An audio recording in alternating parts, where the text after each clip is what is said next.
जर मी तुम्हाला सांगितलं की एक असा पक्षी आहे जो दिसत नाही पण जाणवतो, जो बोलत नाही पण इशारा देतो आणि जो निसर्गाचा गुप्तदूत आहे, तो पक्षी म्हणजे भारद्वाज.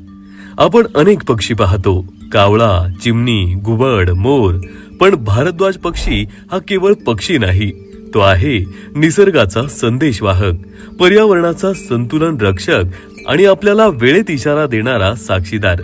भारद्वाज जिथे राहतो तिथे निसर्ग अजून जिवंत असतो. तुम्हाला माहित आहे का, भारद्वाज पक्षी स्वच्छ पाणी आणि शुद्ध हवेशिवाय टिकत नाहीत. तो कधीच कचऱ्याजवळ, प्रदूषणात राहत नाही.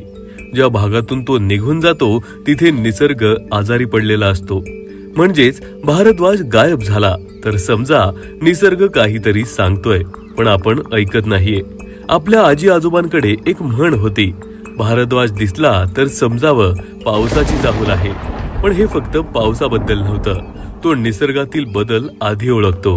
हवामान, जमीन, पाणी सगळं त्याला आधी कळतं. आज वैज्ञानिक यालाच म्हणतात बायो इंडिकेटर स्पीसीज. पण निसर्ग हे हजारो वर्षांपासून सांगतोय. एक प्रामाणिक प्रश्न, आज आपण भारद्वाज शहरात, गावात, शेतात का कमी पाहतोय? कारण झाडं कमी झाली, पाणी विषारी झालं, माती जिवंत राहिली नाही आणि याचा अर्थ निसर्ग हळूच मागे सरकतोय. भारद्वाज वाचवणं म्हणजे फक्त एक पक्षी वाचवणं नाही, पूर्ण परिसंस्था वाचवणं आहे. झाडं लावा, पाणी जपा, पक्ष्यांसाठी आसरा ठेवा, कारण पक्षी टिकले तरच माणूस टिकेल.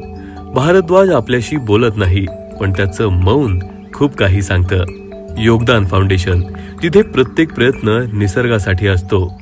आमचा संकल्प स्पष्ट आहे, निसर्ग वाचवणं आज, आत्ताच, कारण उद्या कदाचित उशीर झालेला असेल. जर आज तुम्ही हा व्हिडिओ शेवटपर्यंत पाहिला असेल तर समजा भारद्वाजाचा संदेश तुमच्यापर्यंत पोहोचला आहे.